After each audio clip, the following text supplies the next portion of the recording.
Bom, pessoal, bem-vindos a mais uma videoaula do curso Teoria Macroeconômica da UFPR, nessa modalidade remota. E o tema da aula de hoje é governo, né? Dentro desse conteúdo associado aí aos chamados componentes de demanda agregada. Só lembrando aí que a relevância e a necessidade de discutirmos cada um dos nossos componentes de demanda agregada, né? Quais sejam consumo, no caso específico de hoje, governo, posteriormente investimento, e um debate ali sobre moeda, né, os instrumentos ali de política monetária do Banco Central. Então, o tema da aula de hoje é governo. Foi questionado, nós chegamos à conclusão no debate e na apresentação associada ao efeito que a política fiscal tem no modelo macroeconômico clássico, sobretudo no ambiente onde a taxa de juros ela é determinada, né? Segundo a análise clássica, é no mercado de oferta e demanda por fundos emprestáveis que nós observamos ali o papel que o governo exerce e influencia em algumas variáveis de natureza macroeconômica, né? Nós chegamos ao chamado efeito crowding out, né, que é o chamado efeito deslocamento, naquele momento onde, quando o governo decide expandir o seu déficit público, né, seja expandindo o gasto público, mantendo o nível dos impostos constante, ou seja, o governo ele decide promover uma política fiscal expansionista e quem financia essa política fiscal expansionista, haja vista que uma expansão dos gastos públicos, não é? É a emissão de títulos, é a emissão de dívida, ou seja, naquele momento no mercado de oferta e demanda por fundos emprestáveis, o governo, uma vez que tomou a decisão de expandir os seus gastos públicos, não elevando o nível de impostos para financiar esse excesso de gastos, automaticamente recorre ao mercado de recursos emprestáveis, né, para exatamente captar recursos junto ao setor privado para estar financiando esse excesso de gastos em relação aos tributos. Em miúdos, né, o governo, pessoal, está se endividando, né? Essa é a lógica. Então, naquele momento, nós não questionamos assim, os limites que um governo ele tem quando ele toma uma decisão, né? Seja expandir os seus gastos, mantendo um nível de impostos constante e automaticamente incorrendo no aumento da sua dívida, haja vista a necessidade de financiamento desse excesso de gastos em detrimento aos níveis dos impostos. Então, a questão que nós nos colocamos agora é até que ponto os governos eles podem ter um nível de gastos infinito, né? Assim, existem limitações do ponto de vista das escolhas que os governos, quando os governos tomam a decisão de, ora, expandir os seus gastos públicos, né? Então, os governos, né, assim como as famílias, têm uma restrição orçamentária. A restrição orçamentária do governo simplesmente afirma que a variação da dívida pública é igual ao déficit público, né? A diferença ali entre gastos e tributos em um determinado período, em um determinado ano, né? Portanto, os governos, além de efetuarem decisões a respeito do volume de gastos e tributos, devem se preocupar com o crescimento da dívida pública, uma vez que expansões de gastos, não acompanhada por expansões dos tributos, devem fazer com que o governo emita títulos públicos para financiar o excesso de gastos e automaticamente ampliando o seu nível de endividamento. Mais uma vez, pessoal, é um tema muito importante, muito relevante, independente, repito, das teorias que nós iremos investigar, entender aí as restrições orçamentárias do governo é de muita importância. Haja vista que em vários períodos da história, né, não só aqui no Brasil, mas em outros países, os chamados episódios fiscais, né, alguns governos eles têm muita limitação frente à necessidade de gerar um orçamento público expansionista nos momentos de crise. Nós sabemos que a relevância da política fiscal, ao longo da evolução da teoria macroeconômica, o advento, né, da relevância aí da política fiscal, se observa ali com as contribuições e as conclusões observadas ali pelo Keynes frente à relevância que o orçamento público tem na tentativa de fazer com que as economias saiam de um período recessivo de maneira muito mais rápida, não é? Porém, nós temos que analisar também as limitações e a restrição que muitos governos eles têm, dada a necessidade de expansão dos seus gastos frente aos seus volumes dos impostos, né? Repito, recentemente, né, o mundo vem passando por recorrentes crises, né, aqui no Brasil, desde 2015, né, a partir de 2015, 2014, aí, nós vemos que a economia brasileira ela entra num processo de queda muito expressivo aí no seu ritmo de crescimento econômico, e a própria política fiscal brasileira ela está limitada nesse sentido, frente à restrição que se apresenta no orçamento fiscal. Então, os governos eles têm dilemas, né? Assim, quando os estudos que nós observamos ali na macroeconomia, no próprio vídeo de introdução, foi comentado que as pessoas, os governos, eles têm dilemas, né? Existem dilemas associados aos nossos comportamentos individuais, existem dilemas associados ali às tomadas de decisão dos policymakers, não é diferente, e sobretudo no caso específico do fazedor de política fiscal, né, do policymaker fiscal, e que dilemas são esses, né? Muitas vezes os governos eles têm a necessidade de promover choques fiscais, né, expansionistas, políticas fiscais expansionistas, gerar expansões de gastos públicos, haja vista a necessidade e o aparecimento de efeitos recessivos na economia, no nível de atividade econômica. Ou seja, a tentativa de promover política fiscal expansionista, política fiscal anticíclica, né? O que seria a política fiscal anticíclica? Não é? Os movimentos e uso dos instrumentos fiscais do governo na tentativa de minimizar exatamente as flutuações econômicas.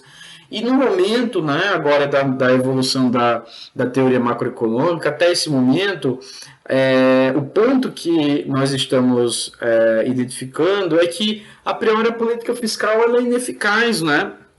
Porque, segundo os clássicos, o resultado observado ali da política fiscal é que a expansão do gasto público ela expulsa investimento privado. Então, simplesmente, eu tenho ali um reordenamento, uma reorganização dos componentes de demanda, porque como aquela macroeconomia clássica ela está sendo dinamizada ali, né? Ela está sendo determinada pela chamada lei de Sé, pelas condições de oferta, e uma vez que a oferta ela foi determinada, então automaticamente as condições de demanda por si só elas também devem se ajustar frente ao volume de oferta que já foi definido, né? Então, nesse momento, o nosso interesse é entender o seguinte, né? Tecnicamente, como é que os governos eles operacionalizam o seu orçamento, né? E mais ainda, respondendo à pergunta, né? Existem restrições, existem limites para os governos estarem executando as suas políticas fiscais, sobretudo as políticas fiscais expansionistas, né?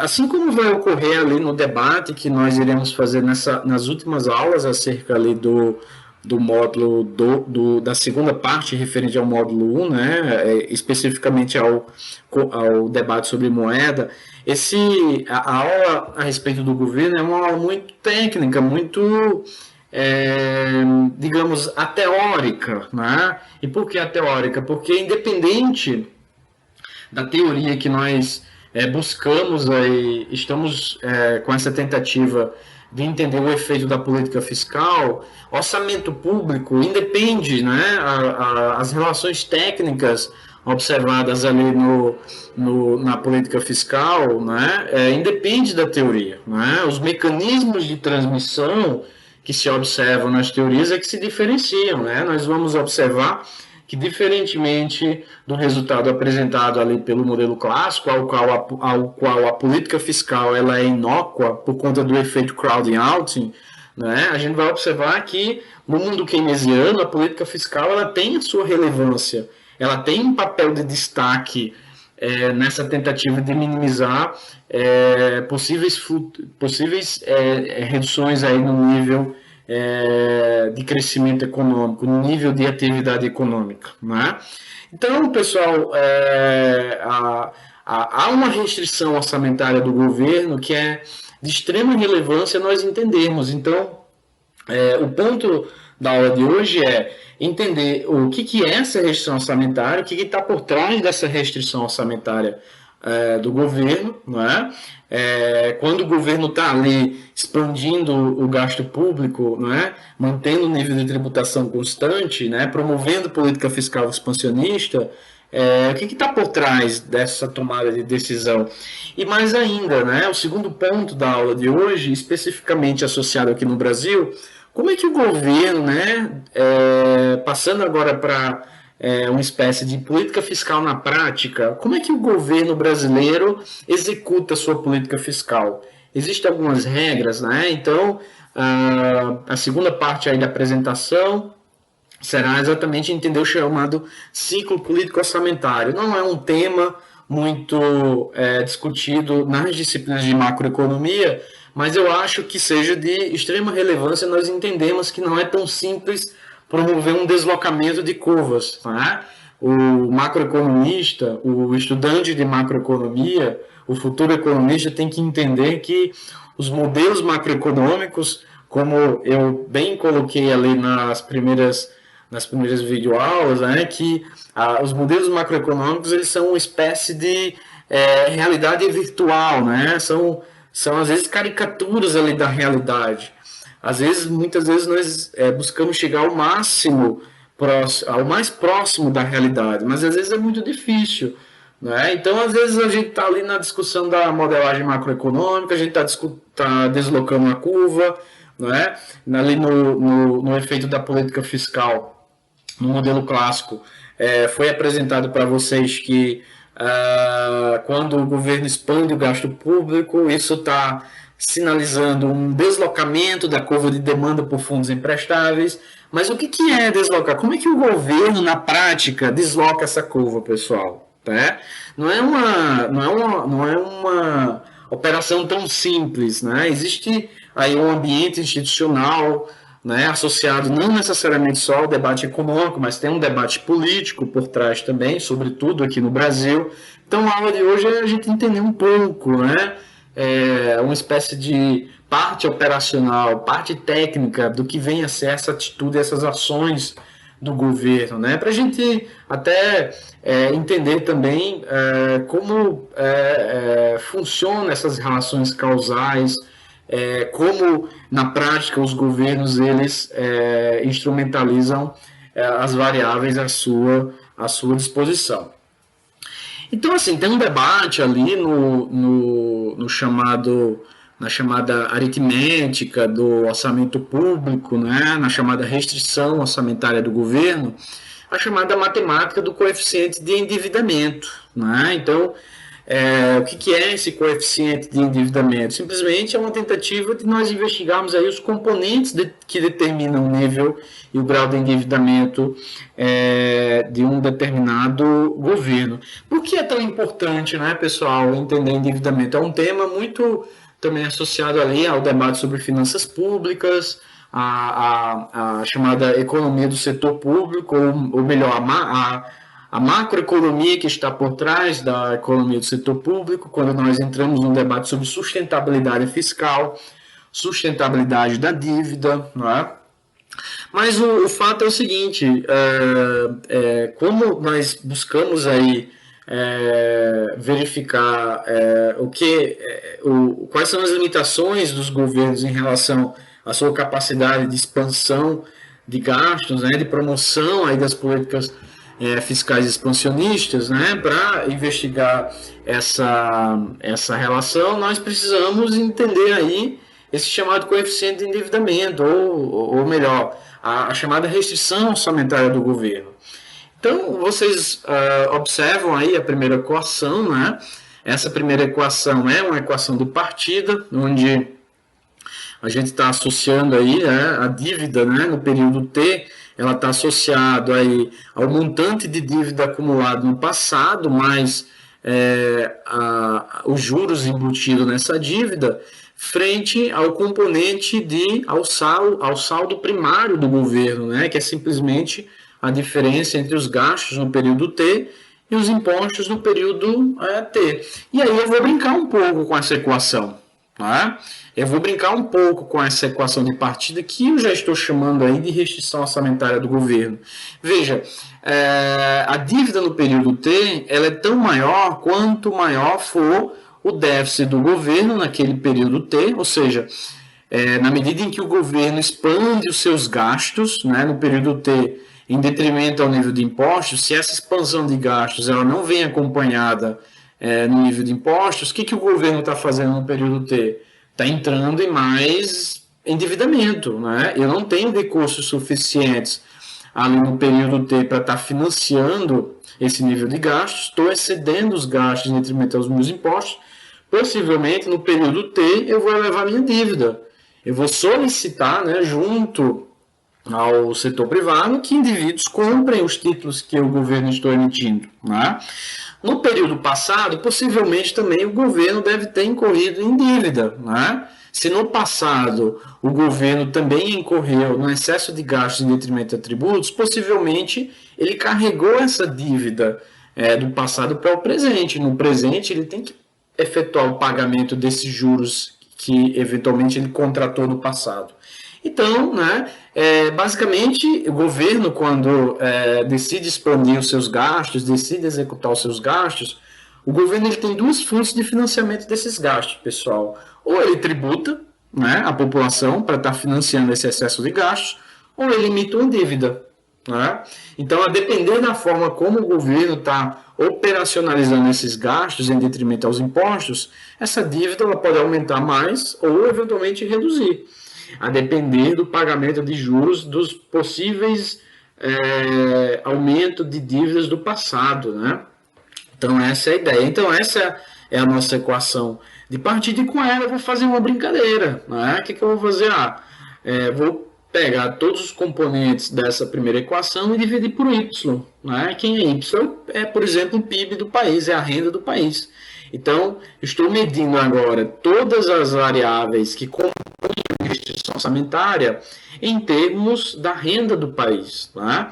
Então, por exemplo, eu tenho a dívida do período T em termos da renda, do PIB do período T, eu tenho a dívida acumulada no passado, né? O pagamento, a parcela de juros, né, incorrida na dívida, em termos da renda naquele período T, eu tenho o saldo primário do governo no período T, não é? A diferença entre os gastos e os impostos em termos de renda no período T, e com isso eu estou, né, brincando aí, tentando intuir algum resultado, né? A partir dessa segunda equação, né, ainda vou brincar mais com essa segunda equação, e aí eu vou trabalhar com esse primeiro termo aqui no lado direito dessa equação. O que eu vou fazer?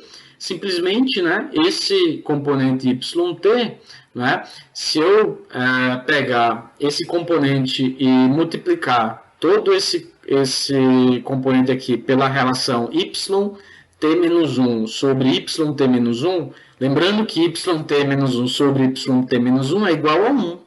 Então, veja, eu estou pegando yt-1 sobre yt-1. Né? É como se eu estivesse multiplicando aqui por esse termo. E aí, esse meu yt eu estou passando para cá. Ou seja, dessa equação para essa equação, eu estou preservando as minhas relações. Né? Não estou fazendo, a priori, nenhuma alteração. Feito isso, né, vou fazer mais uma brincadeirazinha, mais uma transformação. Vou passar aqui, né, dessa equação para essa equação, de modo que, quem seria, pessoal, intuitivamente, como é que eu posso dizer que o que representa YT menos 1 sobre YT? YT menos 1 sobre YT é uma espécie de crescimento econômico, né? É uma espécie de taxa de crescimento econômico, não é? Imagine que eu tenho aí a razão YT menos 1 sobre YT ao longo do tempo.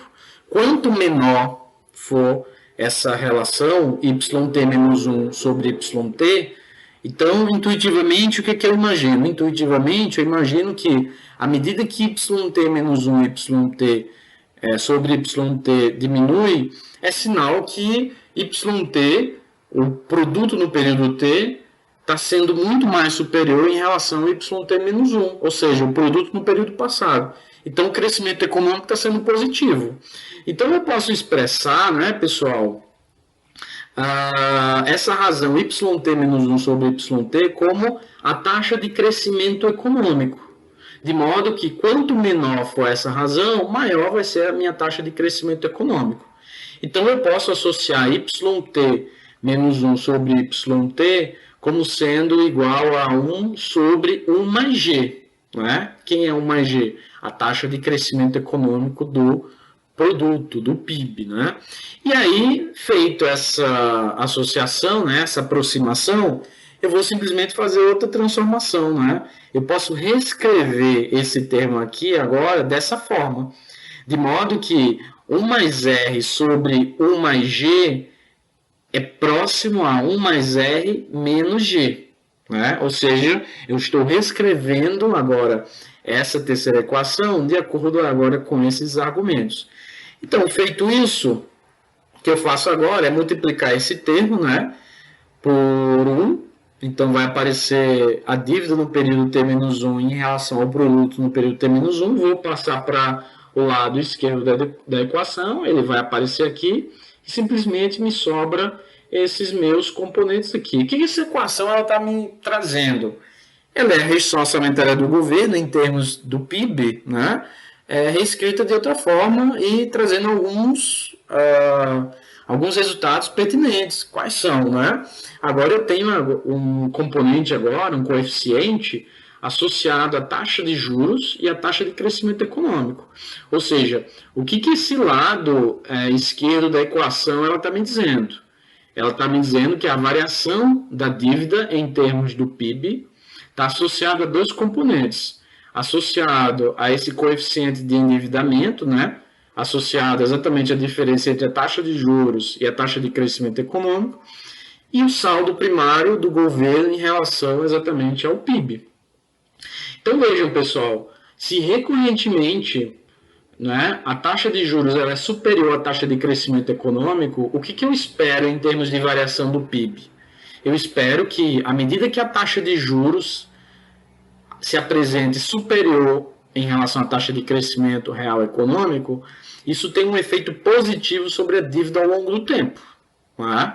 É sinal que o pagamento de juros está sendo muito mais superior em relação ao efeito expansivo do ritmo de crescimento econômico. Então, nós chegamos a um primeiro resultado. Quanto maior a taxa real de juros em comparação com a taxa de crescimento econômico real da economia, maior será a variação da dívida do governo. Tá? E o segundo elemento, uma segunda conclusão, é que quanto maior for o excesso de gastos em detrimento aos impostos, maior será a variação da dívida do governo. Então, veja, pode acontecer, não é, situações onde o governo, mesmo que ele mantenha o nível de gastos par e passo ao movimento do nível de impostos, a ponto de apresentar aqui um saldo primário zero, não é? A dívida ela se expanda frente à diferença entre a taxa real de juros e a taxa real de crescimento econômico. Então, assim, na contabilidade do setor público, na contabilidade da dívida do governo, tem um conceito que se chama saldo primário zero, né? Qual seria o saldo primário nominal zero? Seria aquele saldo primário necessário para que haja uma variação constante, variação zero da dívida. Ou seja, eu tenho que gerar um saldo primário positivo suficiente para que nos momentos onde a taxa real de juros sendo superior à taxa de crescimento econômico, esse excesso de gasto supere, né, esse pagamento de dívida frente ao excesso de juros em relação ao nível de crescimento econômico do país, tá? Então, pessoal, qual é a conclusão que nós chegamos? Né? Em alguns momentos da história de alguns países, da própria evolução da economia brasileira, os governos eles se veem obrigados a promover os chamados ajustes fiscais, ou, por exemplo, políticas fiscais contracionistas, porque muitas vezes existem os mecanismos perversos de contaminação de um aumento do endividamento público em outras variáveis macroeconômicas. Esses são temas que nós iremos discutir ali no quarto módulo, em tópicos mais avançados associados à execução da política fiscal. Mas aqui é já mais um adendo, né? Então, às vezes, vários governos eles se veem obrigados a promoverem políticas de ajustes fiscais, políticas de contenção fiscal, pelo efeito de elevação significativa nas dívidas do governo. E muitas vezes isso ocorre porque a taxa de juros está excessivamente maior do que a taxa de crescimento real do PIB da economia por conta desse mecanismo, né, que nós estamos observando. Né? Então, às vezes os governos eles se veem com dificuldade de promover políticas fiscais expansionistas, até pelo nível reduzido de crescimento econômico em detrimento em comparação ao nível de taxa de juros. Então, a conclusão que nós chegamos, que nós queremos chegar, é que há uma limitação do ponto de vista da capacidade do governo de promover políticas fiscais expansionistas, ok? Isso são temas ali que nós iremos discutir também com mais calma nos tópicos avançados a respeito aí do debate sobre política macroeconômica. Né? Para finalizar, né, bem introdutoriamente, até porque, como eu comentei há pouco, não é um tema específico sobre macroeconomia, mas eu acho que seja relevante nós apresentarmos isso aí para nós entendermos até do ponto de vista da operacionalização da política fiscal e no caso específico aqui no Brasil. Então, pessoal, aqui no Brasil nós temos várias regras, né, associadas aí à execução da nossa política fiscal, né, como, por exemplo, o chamado ciclo orçamentário, né? Existe aí, desde a Constituição de 1988, o chamado ciclo orçamentário. E nesse ciclo orçamentário eu tenho basicamente 3 instrumentos, né? Que é a definição e o planejamento lá do plano plurianual, associado ao plano plurianual. O plano plurianual é um plano, né, governamental ali que a cada início de mandato, no caso do Executivo Federal, e assim como também para os governos estaduais e para os governos municipais, a cada início do primeiro mandato, obrigatoriamente, o chefe do Executivo Federal tem que elaborar um plano para os próximos 4 anos. Né? Então, no primeiro ano de mandato dele, no início do mandato, ele tem que desenvolver um plano, né? Que plano é esse? O plano plurianual, onde nesse plano estarão as principais metas de execução do orçamento, né, os principais objetivos de execução do orçamento público para o país para os próximos 4 anos. Então, nesse primeiro ano de mandato, ele define, né, ele planeja para ser executado nos próximos 4 anos, de modo que sempre no último ano, em relação a esse plano plurianual que foi executado, pode acontecer desse mesmo chefe do executivo não estar sendo o gerente desse plano plurianual, né? Assim como no primeiro ano de mandato dele, ele possivelmente não elaborou esse planejamento, né, de médio e longo prazo, como é caracterizado aí o plano plurianual. Então, assim, o orçamento público ele tem algumas metas, ele tem metas de médio e longo prazo. E os objetivos aí de curto prazo, eles são definidos aqui pela Lei Orçamentária Anual, a chamada LOA, que anualmente a LOA ela tem que ser elaborada também ali pelo Executivo Federal, e a LOA ela faz uma comunicação, ela tem uma relação com o plano plurianual, né, que é definido para o período ali de 4 anos. Então, na elaboração da LOA, né, é na LOA, na Lei Orçamentária Anual, que literalmente o governo ele vai dizer como é que ele vai executar o seu orçamento frente ao objetivo que foi definido lá no plano plurianual ao longo dos próximos 4 anos. Então, a cada ano, o governo ele elabora a sua LOA, e essa LOA ela é elaborada inicialmente ali pelo Executivo Federal, né? Depois o Executivo encaminha para o nosso parlamento, né? Para a chamada Comissão Mista do Orçamento, que é definida ali pelo conjunto de políticos, deputados e senadores, né? Essa LOA, a Lei Orçamentária Anual, ela tramita ali entre abril e final de agosto no Executivo Federal, ali onde eles estão planejando, né, a definição de todo o orçamento para as mais diferentes áreas ali do governo, e depois encaminhada terminada o planejamento ali no executivo, essa LOA ela é encaminhada a partir do início de setembro para essa comissão mista de orçamento, que é formada ali por senadores e deputados. E isso fica tramitando, isso fica sendo discutido até ali dezembro, né? Então, pessoal, é um período, né? E ao longo dessa tramitação e ao longo dessa discussão ali na Comissão Mista de Orçamento, a LOA, né, o orçamento anual, né, que vai ser executado no ano seguinte, ela pode ser alterada frente aos objetivos, né, que essa Comissão Mista de Orçamento ela vem a realizar.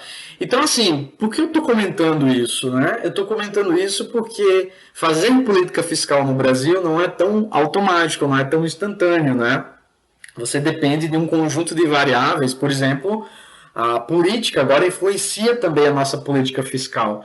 Então, quando nós estamos aqui na macroeconomia brincando de modelo, né, modelando, fazendo análise de modelagem macroeconômica, em alguns momentos nós fazemos ali alguma estática comparativa, no sentido, olha, qual o impacto de uma expansão dos gastos do governo em determinadas variáveis macroeconômicas. Então, pessoal, apresentar aqui o ciclo orçamentário é também proposital no sentido de que não é tão simples executar política fiscal.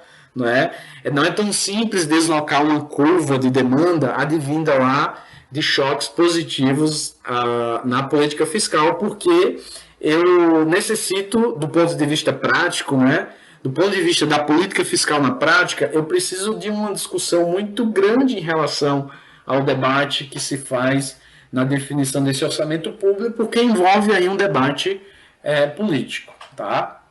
Então, variáveis institucionais, variáveis políticas, elas são relevantes para nós entendermos por que muitas vezes as políticas fiscais elas falham, né? Ou melhor, por que as políticas fiscais muitas vezes ela demora no sentido de não enxergar eventualmente os problemas até então que ocorrem no momento exato de uma necessidade de uso desses instrumentos fiscais. Então, pessoal, é isso. Mais um adendo aí sobre um componente importante aí, demanda agregada, e na próxima videoaula iremos aí discutir um outro componente de demanda.